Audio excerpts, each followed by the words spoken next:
வணக்கம். சக்தி நியூஸ் ஃபர்ஸ்டின் இரவு 8 மணி பிரதான செய்தி அறிக்கையோடு நீங்கள் இணைந்திருக்கின்றீர்கள். உலகின் பல்வேறு பகுதிகளிலிருந்தும் சக்தியின் குளோபல் டிவியினூடாக எங்களோடு இணைந்திருக்கும் உங்கள் அனைவரையும் சந்திப்பதில் மகிழ்ச்சி. உங்களோடு இணைந்து கொள்ளும் நான் தில்ஷான் தாலிப். எங்களோடு ரஞ்சினி இணைந்திருக்கின்றார். வணக்கம் ரஞ்சினி. வணக்கம் தில்ஷான். வணக்கம் நேர்களே. நியூஸ் ஃபர்ஸ்டின் இரவு 8 மணி பிரதான செய்திகளூடாக இன்றைய தினமும் உங்களை சந்திப்பதில் மகிழ்ச்சி. மக்கள் சக்தி இல்லங்கள் தோறும் திட்டம் இன்று 6வது நாளாகவும் வெற்றிகரமாக முன்னெடுக்கப்பட்டது. அது தொடர்பிலான தகவல்களை தொடரும் செய்திகளில் எதிர்பாருங்கள். முதலில் இன்றைய தலைப்புச் செய்திகள். உரமூடைக்கு 2500 ரூபாய் அதிகபட்ச விலை.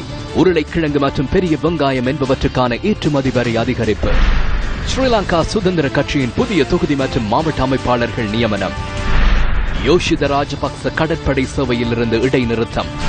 லியோனார்டோ டிகாப்ரியோ சிறந்த நடிகருக்கான ஆஸ்கார் விருதை சுவீகரித்தார். விவசாயிகள் எதிர்நோக்கியுள்ள பிரச்சினைகள் தொடர்பில் ஜனாதிபதி மற்றும் பிரதமரின் தலைமையில் இன்று விசேட கலந்துரையாடல் ஒன்று நடைபெற்றது. இதன்போது 50 கிலோகிராம் எடை கொண்ட உர மூடையொன்றின் அதிகபட்ச விலையை 2500 ரூபாவாக நிர்ணயிப்பதற்கு தீர்மானிக்கப்பட்டது. விவசாயிகளின் பிரச்சினையுடன் தொடர்புடைய அனைத்து தரப்பினரும் இந்த சந்திப்பிற்கு அழைக்கப்பட்டிருந்தனர். உர மூடைகளின் விலையை காட்சிப்படுத்த வேண்டும் எனவும் அரசு மற்றும் தனியார் ஆகிய 2 பிரிவுகளுக்கும் கமநல சேவை திணைக்களத்தின் ஊடாக உரத்தை விநியோகிக்குமாறும் ஜனாதிபதி ஆலோசனை வழங்கியுள்ளார். ஒரு ஹெக்டேருக்கு வழங்கப்படும் 25,000 ரூபாய் உர மானியத்தை விவசாயிகளின் எந்த ஒரு வங்கிக் கணக்குகளினாலும் பெற்றுக் கொள்ளும் வகையிலும் விவசாயிகள் பெற்றுக் கொண்டுள்ள கடன் தொகையை அதிலிருந்து குறைக்க வேண்டாம் எனவும் ஜனாதிபதி அதிகாரிகளுக்கு ஆலோசனை வழங்கியுள்ளார். அத்துடன் இன்று நள்ளிரவிலிருந்து அமலுக்கு வரும் வகையில் வெங்காயம் மற்றும் உருளைக்கிழங்கு ஆகியவற்றின் இறக்குமதி வரியை அதிகரிக்குமாறு ஜனாதிபதி இந்த கலந்துரையாடலில் நிதியமைச்சின் அதிகாரிகளுக்கு ஆலோசனை வழங்கியுள்ளதாக ஜனாதிபதி ஊடகப் பிரிவு தெரிவித்துள்ளது. உள்நாட்டு விவசாயிகளின் உற்பத்திகளுக்கு நியாயமான விலையை வழங்கும் நோக்கிலேயே இந்த தீர்மானம் வழங்கப்பட்டுள்ளது. விவசாயிகள் சிரமங்களை எதிர்கொள்ளும் வகையில் எந்த ஒரு தீர்மானத்தையும் அரசாங்கம் எடுக்காது என்றும் ஜனாதிபதி கூறியுள்ளார். நெல் கொள்வனவு மற்றும் உர மானியம் தொடர்பில் விவசாயிகள் எதிர்நோக்கும் பிரச்சினைகள் தொடர்பில் அடுத்த அமைச்சரவை கூட்டத்தில் கலந்துரையாடி தீர்த்து வைப்பதற்கு நடவடிக்கை எடுப்பதாகவும் ஜனாதிபதி தெரிவித்துள்ளார். காணாமற் போனோர் தொடர்பான முறைப்பாடுகளை விசாரிக்கும் ஜனாதிபதி ஆணைக்குழுவின் யாழ் மாவட்டத்திற்கான மற்றொரு கட்டம் இன்று முன்னெடுக்கப்பட்டது. சாவகச்சேரி பிரதேச செயலகத்தில் இன்று அமர்வு இடம்பெற்றதுடன் 205 பேருக்கு சாட்சியம் அளிப்பதற்காக ஆணைக்குழு முன்னிலையில் ஆஜராகுமாறு அழைப்பு விடுக்கப்பட்டிருந்தது.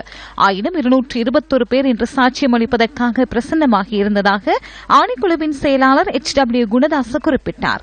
அத்துடன் 57 புதிய முறைப்பாடுகள் இன்றைய தினம் பதிவு செய்யப்பட்டதாகவும் அவர் கூறினார். 23/8/2006 சாவச்சேரியில காணாம போயிருக்காரு. ஆஸ்பத்திரிக்கு போன வழியில காணாம போயிருக்காரு. நீங்க சொல்றதன்படி இராணுவத்தினரால அவர் கைப்பற்றப்பட்டிருக்கிறார். அந்த நேரத்தில் ராமலர் போலீஸ் மற்றும் மனித உரிமை ஆணைக்குழுவில் நீங்க முறைப்பாடு செய்திருக்கிறீங்க. ஆனா இதுவரைக்கும் எந்த ஒரு பதிலும் கிடைக்கல உங்களுக்கு. அப்ப கடைசியமா சொல்லி ஆஸ்பத்திரியில நீக்கணும் உங்கள்கிட்ட சொல்லி போட்டு தான் போய் ஆர்மியில சரண்டர் பண்ண. ஆர்மியில சரண்டர் பண்ணினது என்ன தேடி வராதீங்க, நீங்களும் ஆர்மியிட்ட போங்க. 2009ஆம் ஆண்டுல போய் சேர்ந்துருக்கேன். மே மாசமா ஒரு 3ஆம் மாதம் 3ஆம் ஆண்டு தான் கடைசி. அவங்க 8ஆம் மாதம். அவர் 2009ஆம் ஆண்டுல அவர் ஆர்மியில சரண்டர் ஆகும். நீங்க விசாரிச்சீங்களாம்மா மகனை? இது நடந்தது 13ஆம் தேதி ஆகஸ்ட் மாதம் 9ஆம் தேதி என்று 2009ஆம் ஆண்டு என்று உங்களுக்கு எப்படி தெரியும்? வேற ஏதும் தகவல்கள் இருக்கா உங்களுக்கு?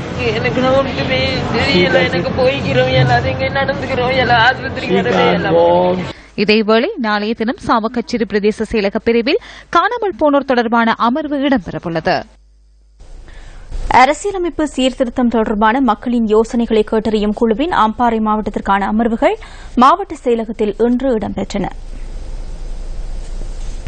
உத்தேச புதிய அரசியலமைப்புக்கான மக்களின் யோசனைகளை பதிவு செய்யும் நடவடிக்கைகள் நாடளாவிய ரீதியில் முன்னெடுக்கப்பட்டு வருகின்றன. அம்பாறையில் பொதுமக்கள் மற்றும் பொது அமைப்புகளின் பிரதிநிதிகளால் புதிய அரசியலமைப்பு சீர்திருத்தத்துக்கான யோசனைகள் இன்றைய அமர்வில் பதிவு செய்யப்பட்டன. ஒரே ஆட்சி, ஒரே ஜனாதிபதி கீழே அனைத்து இன மக்களும் சகல மனித உரிமைகளும் பெற்று கலை கலாச்சாரம் பண்பாடு அவங்களோட திருத்தத்திலே யாப்பு சட்ட திருத்தத்திலே வடகிழக்கு மாகாணங்கள் இணைக்கப்பட்டு இணைந்த மாகாணத்துக்குள்ளே காணி போலீஸ் அதிகாரங்கள் ஒழுக்கப்பட வேண்டும். அத்தோடு சிறுபான்மை மக்களுக்கான உரிமைகள் முழுமையாக வழங்கக்கூடிய வகையிலே இந்த சட்ட திருத்தம் இருக்கப்பட வேண்டும். அத்தோடு இன மொழி சாதி பேதமின்றி அனைவரும் சமமாக வாழக்கூடிய வகையிலே இந்த சமத்துவமான ஒரு நாடாக இருப்பதற்கு இந்த அமர்விலே நாங்கள் அம்பாறை மாவட்ட சிவில் அமைப்புகள் சார்பாக நாங்கள் போட்டிக் கொடுக்கின்றோம். நாங்கள் சந்திரிகா அம்மையாரையும் நாங்கள் தான் இந்த நாட்டுக்கு சிறுபான்மை மக்கள் தான் நாங்கள் அவர் ஜனாதிபதியாக்கணும். அதே போல மஹிந்த ராஜபக்ச ஜனாதிபதி அவர்களையும் நாங்கள் தான் இந்த சிறுபான்மை மக்கள் தான் நாங்கள் உருவாக்கினோம். அதே போல இன்று இருக்கின்ற எங்களது மைத்ரிபால சிறிசேன ஜனாதிபதி அவர்களையும் நாங்களே இந்த சிறுபான்மை மக்களை நாங்கள் உருவாக்கினோம். தற்பொழுதுள்ள இந்த மஹிந்த ராஜபக்ச அவர்களை வெளியேற்றதும் இந்த சிறுபான்மை மக்கள் தானே. எனவே இந்த சிறுபான்மை மக்களுக்கான உரிமையில் இந்த நாட்டில் கண்டிப்பாக கிடைக்கப்பட வேண்டும் என்பதை நாங்கள் வலியுறுத்துகின்றோம். எல்லா மக்களுக்கும் கிடைக்கக்கூடிய சகல அதிகாரங்களும் எங்களுடைய சிறுபான்மை மக்களுக்கு கிடைக்கப்பட வேண்டும் என்று நாங்கள் இந்த அரசியலமைப்பு யாப்பில் உருவாக்கப்பட வேண்டும். அரசியலமைப்பு சம்பந்தமான கலந்துரையாடலே அதன் திட்ட முன்மொழிவாக எங்களது பூர்வீக தமிழர்களின் தமிழ் பேசும் இனங்களின் அபிலாஷைகள் எதிர்பார்ப்புகளை நிறைவேற்றக்கூடியவாறான இணைந்த வடகுடன் கூடிய எங்களது சுயாட்சியை உள்ளடக்கியதான ஒரு ஆட்சி முறைமை உருவாக்கப்பட வேண்டும். ஆகவே அந்த அடிப்படையில் அந்த தமிழ் பேசும் மக்களின் அபிலாஷைகள் எதிர்பார்ப்புகளை நிறைவேற்றக்கூடியவாறான ஒரு அரசியலமைப்பு உருவாக்கப்பட வேண்டும் என்பதை எங்களது எதிர்பார்ப்பு. பயங்கரவாத தடை சட்டத்தின் கீழ் கைது செய்யப்பட்டிருந்த 2 கைதிகள் கொழும்பு விசேட மேல் நீதிமன்றத்தினால் இன்று விடுதலை செய்யப்பட்டுள்ளனர். பயங்கரவாத தடை சட்டத்தின் கீழ் 2009ஆம் ஆண்டு கைது செய்யப்பட்ட வவுனியாவை சேர்ந்த குறித்த 2 கைதிகளும் கடந்த 7 வருடங்களாக சிறை தண்டனை அனுபவித்து வந்த நிலையிலேயே விடுதலை செய்யப்பட்டுள்ளனர். பயங்கரவாத தடை சட்டத்தின் கீழ் கைது செய்யப்பட்டவர்கள் தொடர்பில் விசாரணை செய்வதற்காக ஸ்தாபிக்கப்பட்ட கொழும்பு விசேட மேல் நீதிமன்றத்தினால் கைதிகள் முதல் முறையாக விடுதலை செய்யப்பட்ட சந்தர்ப்பம் இதுவென்பதும் குறிப்பிடத்தக்கது. பயங்கரவாத தடை சட்டத்தின் கீழ் கைது செய்யப்பட்டு தடுத்து வைக்கப்பட்டுள்ள மேலும் 63 கைதிகள் இன்று உண்ணாவிரத போராட்டத்தை ஆரம்பித்துள்ளனர். ஏற்கனவே 13 கைதிகள் உண்ணாவிரதத்தில் ஈடுபட்டுள்ள நிலையில் தற்போது மொத்தமாக 76 கைதிகள் உண்ணாவிரதத்தில் ஈடுபட்டுள்ளனர். ஏற்கனவே உண்ணாவிரதத்தை மேற்கொள்ளும் 13 அரசியல் கைதிகளுக்கும் ஆதரவு வழங்கும் முகமாக இந்த 63 பேரும் உண்ணாவிரதத்தில் ஈடுபட்டுள்ளதாக சிறைச்சாலைகள் ஊடக பேச்சாளரும் ஆணையாளருமான துஷார உப்புல்தனிய குறிப்பிட்டுள்ளார். கொழும்பு மேகசின் சிறைச்சாலையில் தடுத்து வைக்கப்பட்டுள்ள அரசியல் கைதிகளை இவ்வாறு உண்ணாவிரதத்தில் ஈடுபட்டுள்ளனர். பயங்கரவாத தடை சட்டத்தின் கீழ் கைது செய்யப்பட்டு நீண்ட காலமாக தடுத்து வைக்கப்பட்டுள்ள நிலையில் தன் மீதான சட்ட நடவடிக்கைகளை விரைவுபடுத்தி தம்மை விடுதலை செய்ய கோரியே கொழும்பு மேகசின் சிறைச்சாலையில் கடந்த 6 நாட்களாக 13 தமிழரசியல் கைதிகள் உண்ணாவிரத போராட்டத்தில் ஈடுபட்டு வருகின்றமை குறிப்பிடத்தக்கது. உண்ணாவிரதத்தில் ஈடுபட்டுள்ள பயங்கரவாத தடை சட்டத்தின் கீழ் கைது செய்யப்பட்டு தடுத்து வைக்கப்பட்டுள்ள கைதிகளின் உறவினர்கள் இன்று ஊடக சந்திப்பு ஒன்றை ஏற்பாடு செய்திருந்தனர். யாழ் ஊடக மையத்தில் ஊடகவியலாளர் சந்திப்பு இடம்பெற்றது. உலகத்தில் உள்ள அனைத்து தமிழ் மக்களும் இங்கிருக்கின்ற அனைத்து கட்சிகள் பெரிய கட்சிகள் எல்லாரும் சேர்ந்து எங்களோட தமிழ் அரசியல் கைதிகள், அதாவது இன்றோ நாளையோ என்ற உயிர் இதுல உலகத்தில் இருக்கிற அனைத்து பெரியவர்களும் அவர்கள் ஜனாதிபதி ஐயாவுக்கு பிரதமர் ஐயாவுக்கு நல்ல இதை விடுதலை செய்யும்படி நாங்கள் தாழ்மையுடன் கேட்டுக்கொள்கிறோம். வாழ்க்கை நடத்தவே இயலாது. இதை யோசிச்சு ஒரு நாளும் துன்பத்திலேயே இருக்கிறோம். பிள்ளைகள் கண்ணீர், பெற்றோர் கண்ணீர், எல்லாருமே கண்ணீர். அங்க சாப்பிடாம கிடக்குதல். எங்களுக்கு என்ன சமையல் சாப்பாடு வேண்டாம் என்று கிளிவனா கூட 12 நாள் தண்ணி இல்லாம அவர் உயிர் நீத்தார். ஆனா அப்படி நீக்க கூடாது. என்னடா எங்கட புள்ளிகளை நாங்கள் வளர்த்தெடுக்க வேணும். ஜனாதிபதி ஐயா இதையெல்லாம் தெரிந்து அறிந்து மனதில் சிந்திச்சு எங்கட கைதிகள் அனைத்து பேரையும் நல்ல வழியில விடுதலை செய்யணும் அரசியல் கட்சிகளை. அதைத்தான் நான் உள்ள முழு அரசியல் கட்சிகளையும் நான் கேட்டுக்கொள்ளுகின்றேன். என்ன படிப்பு அப்பா இல்ல, நீங்க என்ன நாங்க படிக்கிறது, அப்பா வேணும் என்றதான் பிள்ளைகள்ன்றது. முதல் இருந்த ஜனாதிபதி தானே எங்களை அப்பா விட இல்ல, இனி வந்த ஜனாதிபதியாவது எங்களை அப்பா விடுவேறு தானே என்று கூட அதை கூட கேட்கணும். ஏன்னா சின்னவர்களா இருக்கணும், ஆனா அதை கூட கேட்கணும்.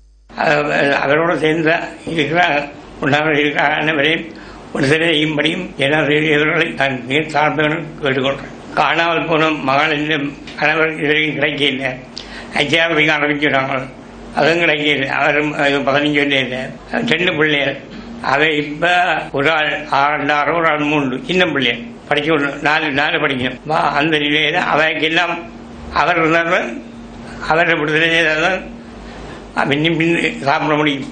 ஏனென்றால் நானும் இந்த காலத்தில் எந்த காலம் மழங்கிட்டு நான் போன பரவாயில்லை. அதுகள் வளரணும், வளர்ற மாறணுமே. அதுக்கான ஒரு மழை செய்யணும்னா ஏதாவது காட்டி உண்ணாவிரதிகளை விடுதலை செய்யும்படி கேட்டுக்கொண்டேன். சுதந்திர கட்சியின் புதிய மாவட்ட மற்றும் தொகுதி அமைப்பாளர்கள் 26 பேர் இன்று நியமிக்கப்பட்டுள்ளனர். ஜனாதிபதி உத்தியோகபூர்வ வாசஸ்தலத்தில் இன்று ஜனாதிபதி மைத்ரிபால சிறிசேன தலைமையில் இந்த நிகழ்வு நடைபெற்றது.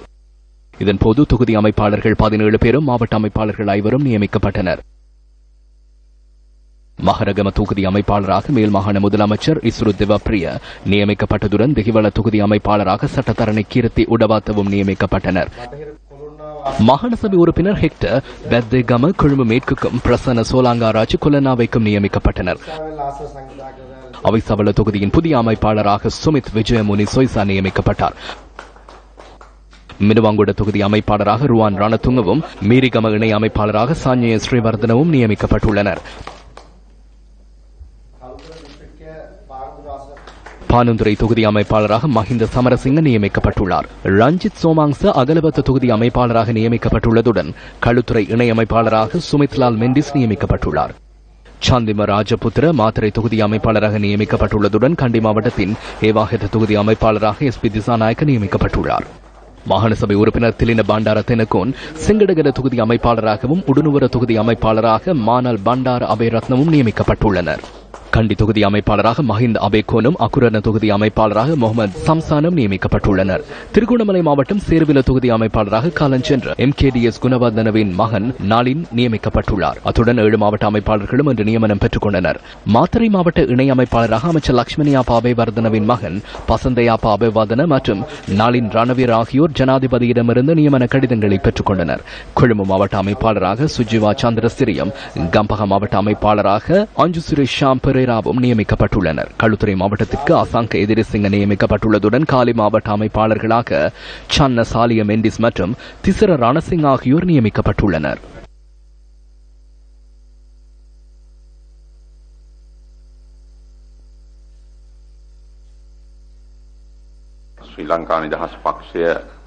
ஸ்ரீலங்கா சுதந்திர கட்சியை முழுமையாக பலப்படுத்தி எமது நாட்டின் பொறுப்புகளை நிறைவேற்ற வேண்டும். நாட்டு மக்களுக்கான இயன்றளவு அர்ப்பணிப்புகளை மேற்கொள்ளுமாறு உங்கள் அனைவரிடமும் கேட்டுக்கொள்கிறேன். உங்கள் அனைவருக்கும் நான் வாழ்த்துக்களை தெரிவித்துக் கொள்கிறேன். அனைவரும் ஒன்றிணைந்து இதனை முன்னெடுப்போம். உங்களது தலைமைத்துவத்தின் கீழ் ஸ்ரீலங்கா சுதந்திர கட்சியை மீண்டும் மறுசீரமைத்து மக்களின் கட்சியாக இந்த கட்சியை பலப்படுத்தி செயற்பாடுகளை ஆரம்பிப்போம். அடுத்த கட்ட அபிவிருத்திகளுக்கு தலைமைத்துவம் வழங்குமாறு நீங்கள் ஆலோசனை வழங்கினீர்கள். அதனால் உங்களது ஸ்ரீலங்கா சுதந்திர கட்சியை பலப்படுத்தும் வகையில் உறுதிப்படுத்துகிறோம்.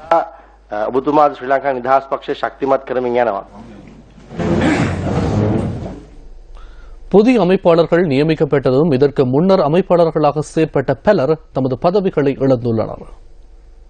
மினுவான்குடி தொகுதி அமைப்பாளர் பதவியை பிரசன்ன ரணதுங்க இழந்துள்ளார். செங்கடகல் அமைப்பாளர் பதவியை திலும் அமனுகம இழந்துள்ளதுடன் கொலன்னாவு தொகுதி அமைப்பாளர் பதவியை துமிந்த சில்வா இழந்துள்ளார்.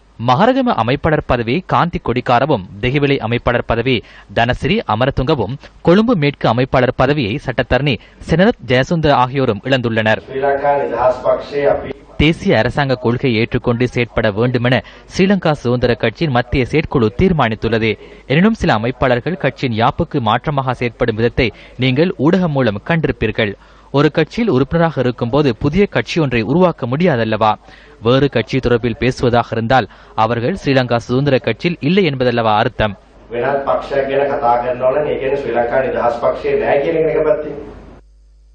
விளக்கமறியலில் வைக்கப்பட்டுள்ள யோஷித்த ராஜபக்சவை சேவையிலிருந்து இடைநிறுத்த பாதுகாப்பு அமைச்சு தீர்மானித்துள்ளது.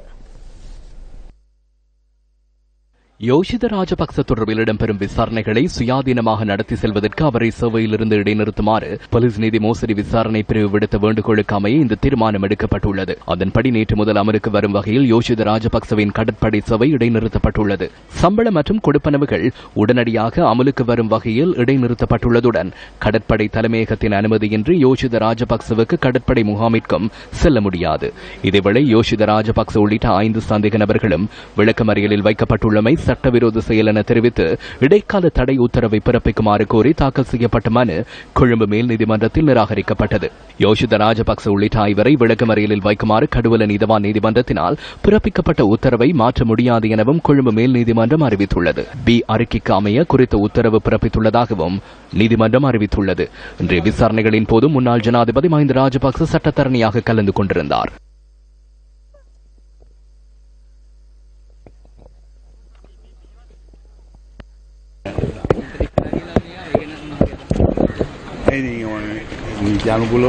දේවල් කරන්නේ ඔබතුමාමයි මෛත්‍රී මාත්‍යාවේ එකම වේදිකාවේදී බලන්න මිනිස්සු කැමති ඒක ඔබතුමාගේ අදහස මොකක්ද? බලමු. කොච්චර දේවල් කැමති අය ඉන්නවද? අපි කැමති දේවල් පොඩක්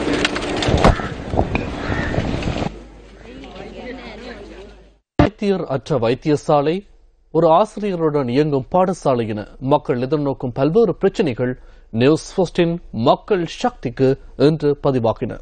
6வது நாளாகவும் நியூஸ் ஃபர்ஸ்டின் மக்கள் சக்தி இல்லங்கள் தோறும் திட்டம் இன்று முன்னெடுக்கப்பட்டது.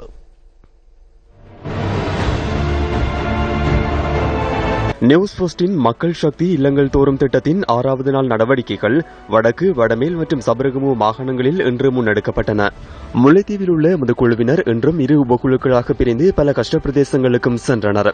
மாந்தை கிழக்கு பிரதேச செயலக பிரிவிற்குட்பட்ட பாலைபாணி கிராமத்தில் சுமார் 44 குடும்பங்கள் வாழ்ந்து வருகின்றன.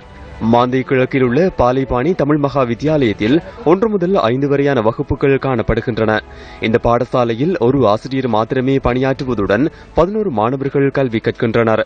பாடசாலையில் இருந்து 3 கிலோமீட்டருக்கு அப்பால் வசிக்கின்ற மாணவர்கள் அங்கிருந்து தினமும் நடந்து வருகின்றார்கள். குடும்ப நிலைமை காரணமாக வீட்டில் பெற்றோர்களால் இவர்களுக்குரிய சாப்பாட்டு வசதியை செய்து கொடுக்க முடியாத ஒரு நிலை காணப்படுகின்றது. இந்த பாடசாலையை மூடினால் இந்த மாணவர்கள் சுமார் 10-12 கிலோமீட்டருக்கு அப்பால் சென்றே கற்க வேண்டிய நிலை ஒன்று உள்ளது. இந்த கிராமத்தை பூர்வீகமாக கொண்ட மூதாட்டி ஒருவரை எமது குழுவினர் சந்தித்தனர்.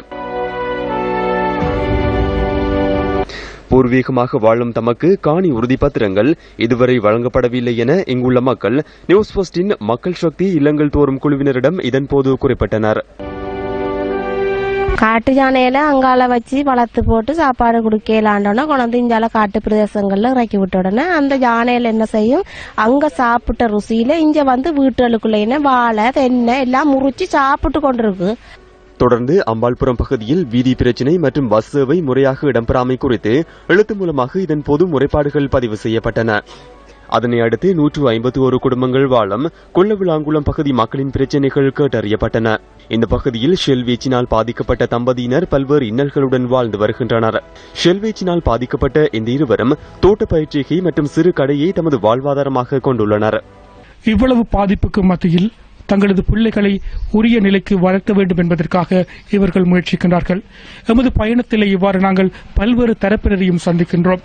அவர்கள் அனைவரதும் ஒரே ஒரு எதிர்பார்ப்பு தமக்கான வளமான வாழ்வொன்றை ஏற்படுத்துவது. இதேவேளை முல்லைத்தீவு கூழாமுறிப்பில் விவசாய காணிகளுக்கு செல்லும் பாலம் சேதமடைந்து 4 வருடங்கள் கடந்துள்ளன. இதை வந்து இப்ப 4 வருஷத்துக்கிட்ட நாங்கள் சம்பந்தப்பட்ட அதிகாரிகளோட பெரியைத்திமடு பகுதியில் தற்காலிக இருப்பிடம் ஒன்றில் வாழும் வயது முதிர்ந்த இருவரை எமது குழுவினர் சந்தித்தனர். இந்த முதியோரின் மகன் மற்றும் அவரது குடும்பத்தினர் யுத்தத்தில் இறந்துவிட தற்போது இவர்கள் இருவரும் தனிமையில் உதவிகளற்று வாழ்கின்றனர். இந்த வயதிலும் கூட இந்த தாயார் தனது கணவரை பராமரிக்க வேண்டும் என்பதற்காக இந்த கொட்டிலுக்குள் ஒரு சிறிய கடையை, அதை ஒரு வர்த்தக நிலையம் என கூட கூற முடியாது, ஒரு சில பொருட்களை விற்பனை செய்து அதன் மூலம் கிடைக்கும் வருமானத்தை கொண்டு இவர்களின் குடும்ப பொருளாதாரத்தை முன்னெடுத்து செல்கின்றார்கள். தொடர்ந்து கரடிப்புலவு நோக்கி சென்ற எமது குழுவினர் கணவனை இழந்த கூலி வேலை செய்யும் 2 பெண்களை சந்தித்தனர்.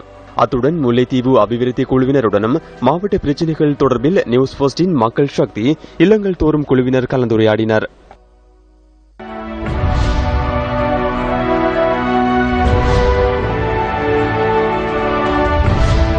இரத்னபுரி ஓபநாயக்கவிலிருந்து பயணத்தை ஆரம்பித்த எமது குழுவினர் வீதி சீரின்மையால் அசௌகரியங்களை எதிர்நோக்கினர். கல்கந்த, கிரம்ப, படேவல, ஹதாயல, நரிச, பட்டதுழ உள்ளிட்ட பல பகுதிகளுக்கும் சென்ற எமது குழுவினர் மக்கள் பிரச்சினைகளை கேட்டறிந்தனர்.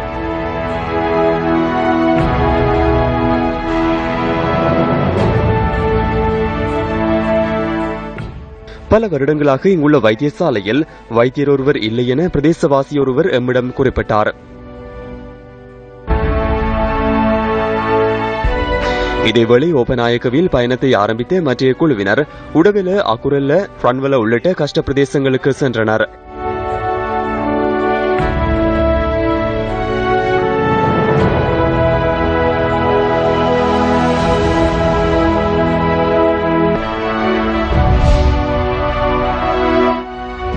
வடமேல் மாகாணத்தில் உள்ள எமது மற்றொரு குழுவினர் இப்பாகமுவ பான்கொல்ல கிராமத்தில் இல்லங்கள் தோறும் சென்றனர்.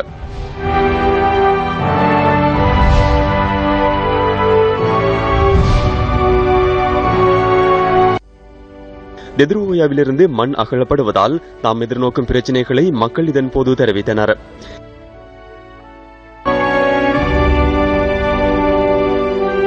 இப்பாகமு, புலத்வத்த, பிலிச மற்றும் பிள்ளைக்கலகந்த ஆகிய கிராம மக்களின் பிரச்சினைகள் தொடர்பில் நியூஸ் போஸ்டின் குழுவினர் இதன்போது ஆராய்ந்தனர். மாவட்டத்தின் மிகவும் பின்தங்கிய ஒரு கஷ்ட பிரதேசமான தூர இடமான பல்லைகலகந்த ரத்னகம எனும் பகுதியிலே நாம் தற்பொழுது இருக்கின்றோம். கட்பாறைகள் மலை உச்சியிலிருந்து கீழே சரிந்து விழுகின்றன. இந்த சம்பவங்களால் இந்த மக்கள் இந்த பாரிய கட்பாறைகள் சரிந்து விழுந்து இவற்றின் பாகங்கள் இங்கே பள்ளத்தில் இருக்கின்ற வீடுகள் மற்றும் அவர்களது உடைமைகள் மக்களின் உயிர்களுக்கு அச்சுறுத்தலை ஏற்படுத்தி இருக்கின்றன. கிராமத்திலே நாம் இந்த இருக்கின்ற மக்களோடு கதைத்ததில் இவர்கள் நமக்கு தெரிவித்த விடயம், அதாவது இந்த கட்பாறைகள் சரிந்து விழுவதால் இவர்களது பிள்ளைகள், உடைமைகள் மற்றும் உயிருக்கு ஆபத்து எந்த சந்தர்ப்பத்தில் நேரும் என்பதை கூற முடியாது இருக்கின்றது என்று. பேராதனை பல்கலைக்கழகத்துடன் இணைந்து நியூஸ் போஸ்ட் மக்கள் சக்தி இல்லம் தோறும் திட்டம் முன்னெடுக்கப்படுகின்றது. நியூஸ் போஸ்ட் மக்கள் சக்தி இல்லங்கள் தோறும் குழுவினர் எதிர்வரும் 18ஆம் தேதி வரை நாடு பூராகவும் பயணிக்க உள்ளனர்.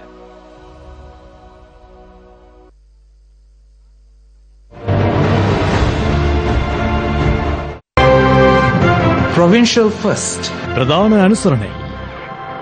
உடல் ஊனமாக்கப்பட்ட பல முன்னாள் போராளிகள் வாழ்வில் முன்னேற வேண்டும் என்ற எதிர்பார்ப்புடன் எழுந்து நடக்க முனைகின்றார்கள். அவ்வாறானவர்களுக்கு காலம் தாழ்த்தாது உதவிக்கரம் நீட்ட வேண்டியது அதிகாரிகளினதும் அரசியல்வாதிகளினதும் தலையாய கடமையாகும். இந்த கால்நடைகள் ஒரு முன்னாள் போராளியின் வாழ்வாதாரம். அம்பாறை, அக்கரைப்பற்று, ஆலையடி போம்பு, வஞ்சிக்குடா பகுதியில் வசிக்கின்றார் மூர்த்தி கமலநாதன். 46 வயதான கமலநாதன் புனர்வாழ்வு பெற்று கடந்த 2010ஆம் ஆண்டு விடுவிக்கப்பட்டார். வாக்குறுதிகள் அனைத்தும் பொய்த்து போக சிறிய நிதியை கொண்டு பண்ணை ஒன்றை ஆரம்பித்து நடத்தி வருகின்றார் கமலநாதன். காலொன்றை இழந்த போதிலும் தன்னால் முடியும் என்ற நம்பிக்கையில் முன்னோக்கி நகர எத்தனிக்கும் இவருக்கு இதுவரை எந்தவித உதவிகளும் வழங்கப்படவில்லை. தமிழ் மக்கள் பிரதிநிதிகள் என்று சொல்லி கொண்டு தமிழ் தேசிய கூட்டமைப்பு நிறையான பெண்களுக்கு உரிய ஆட்களாக இருக்கிறாங்க. அவங்களோட எம்பிமாரோ சரி, இல்லை வேற கூட்டமைப்பு சம்பந்தப்பட்ட வேற யாராவது சரி, எங்களோட கஷ்ட நிலைகளை வந்து கேட்டு அறிஞ்சு போகிற அளவுக்கு இந்த வரைக்கும் நாங்கள் வந்த அளவு இந்த 5-6 வருஷ காலத்துக்கும் ஆரம்பங்களை வரையும் இல்லை, பார்க்கவும் இல்லை. எலெக்ஷன் டைமில் மட்டும் எங்களை வந்து பார்த்து அது உங்களுக்கு என்ன செய்கிறீர்கள், உங்களுக்கு என்ன தேவை என்று கேட்டுட்டு போவாங்க. கேட்டுட்டு போன இதுவரைக்கும் எங்களுக்கு எந்த விதமான உதவியும் அவங்க செய்யவும் இல்லை. அதுக்கு போக யாரும் வரையும் இல்லை, எங்களை வந்து பார்க்கவும் இல்லை. தனது 2.5 வயது மகனுக்கு முள்ளந்தண்டில் ஏற்பட்டுள்ள நோயை குணப்படுத்துவதற்கு அரும்பாடுபடுகின்றார் இந்த முன்னாள் போராளி. இம்முறை புலமை பரிசில் பரீட்சைக்கு தோற்றவுள்ள மகள் மற்றும் இந்த பாலகனின் எதிர்காலம் குறித்த கேள்விகள் இவர் மனதில் சுமைகளாக கணக்கின்றன.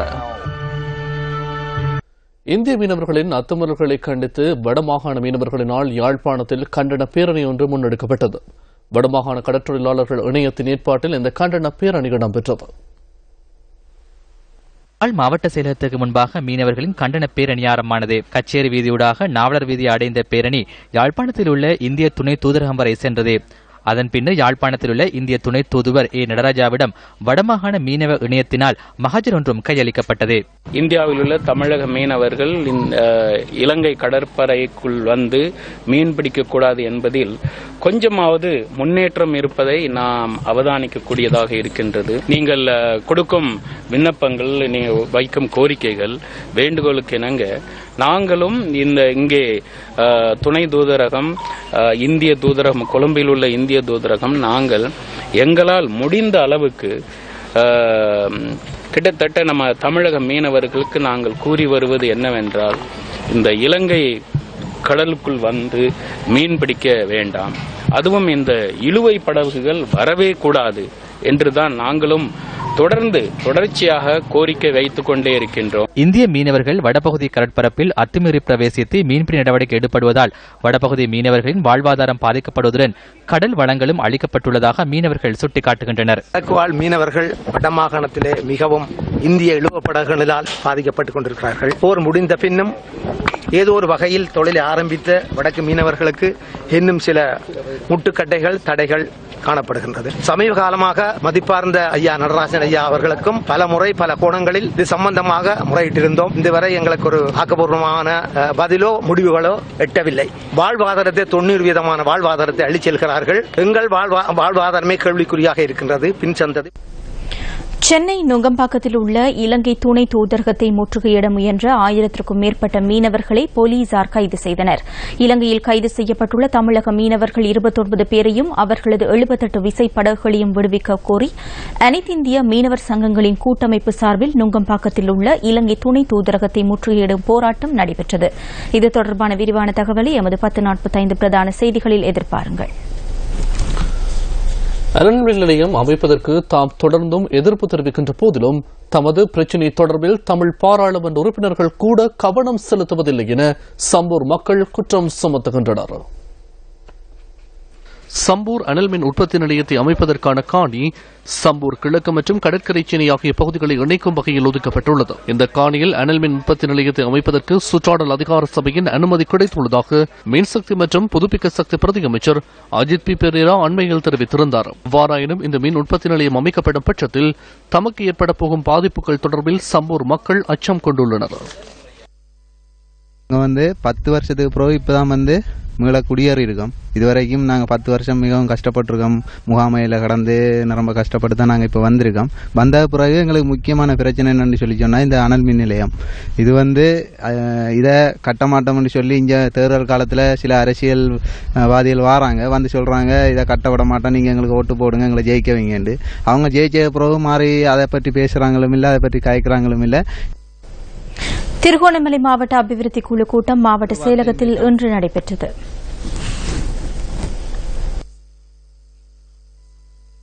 திருகோணமலை மாவட்ட அபிவிருத்தி குழுவின் இணைத் தலைவர்களான எதிர்க்கட்சித் தலைவர் இரா சம்பந்தன், பிரதியமைச்சர் சுசந்த புஞ்சிநிலமே மற்றும் பாராளுமன்ற உறுப்பினர் அப்துல்லா மஹ்ரூப் ஆகியோரின் தலைமையில் கூட்டம் நடைபெற்றது. அத்துடன் பாராளுமன்ற உறுப்பினர்களான MS தௌஃபிக், கே துரைரட்னசிங்கம், இம்ரான் மஹ்ரூப் மற்றும் மாகாண அமைச்சர்கள் உறுப்பினர்களும் கலந்து கொண்டனர். மீன்பிடி, மீள்குடியேற்றம், போக்குவரத்து உள்ளிட்ட விடயங்கள் தொடர்பில் இதன்போது ஆராயப்பட்டது. சம்பூர் காணியை ஏப்ரல் மாதமே கையளிப்பதாக இருந்தது. அந்த மக்கள் மீண்டும் சொந்த இடங்களுக்கு திரும்ப முடியும். எனினும் ஏப்ரல் மாதத்திற்கு முன்னரே இதனை கையளிக்க முடியும். அவர்கள் இங்கு வந்து மீன்பிடிக்கும் போது இலங்கை மீனவர்களுக்கு பிடிப்பதற்கு மீன்கள் இல்லை. அதனால் நாட்டு மக்கள் போராட்டங்களில் ஈடுபடுகின்றனர். சிங்களம், முஸ்லிம் என அனைவரும் ஒன்றிணைந்து ஆர்ப்பாட்டம் நடத்துகின்றனர். கடந்த வருடம் அவர்கள் ஆர்ப்பாட்டம் நடத்தும் போது வெளியிடங்களில் இருந்து வரும் மீனவர்களுக்கு இந்த வருடத்தின் இறுதி வரை மீன்பிடிப்பதற்கு அனுமதி வழங்குவதாக முதலமைச்சர் குறிப்பிட்டார். அத்துடன் இந்த வருடம் அவர்கள் வரமாட்டார்கள் எனவும் கூறப்பட்டிருந்தது. இதேவேளை திருகோணமலை மாவட்ட அபிவிருத்தி குழு கூட்டத்தில் சம்பூர் அனல் மின் நிலையம் தொடர்பில் கலந்துரையாடப்படவில்லை என எமது பிராந்திய செய்தியாளர் குறிப்பிட்டுள்ளார்.